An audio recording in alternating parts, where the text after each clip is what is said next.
Hi, Cindy here with another fitness tip, and I've been doing a series on warrior poses, and prior to this I worked on warrior 1 as well as warrior 2 and a modification to warrior 2, and today we're going to be looking at warrior 3. Now warrior 3 is a more advanced pose.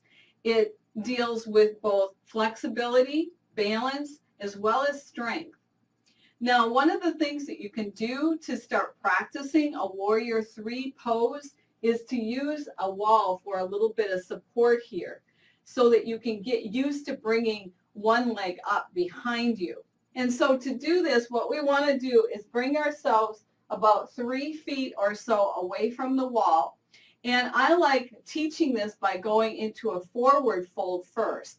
So as a review, your forward fold, remember that your back is always straight. So we come into our forward fold, knees are slightly bent, we fold at the hip creases with a flat back. So in other words, we're not coming into our forward fold this way, flat back coming into that. So we come into our forward fold, and then from here, lifting one foot up and just getting the feel for bringing that foot behind you and using the wall for support here.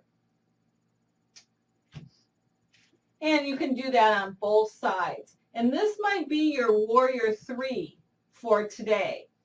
I like also teaching my students right away to keep pressing the heel back towards that back wall. Once you have the strength as well as the balance for that, then you can start practicing away from the wall. So to go into your warrior 3, what you'll do, and what I like to do is have the hands on the hips, my feet are about hip width apart here, take a nice deep breath in, and then to go into warrior 3, we start shifting the weight over to the right foot and then start moving into our warrior 3. Press that heel out away from you. The hips stay square to the mat.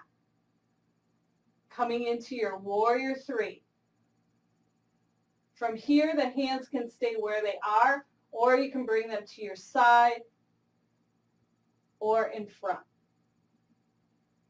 So your choice. Come out of it, and then of course you would do the other side.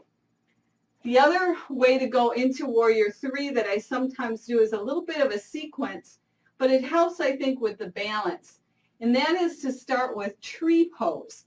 So with tree pose, what I like to do is have my students bring one foot over the other, press down into that standing foot, extend up through the crown of your head, and feel very grounded here.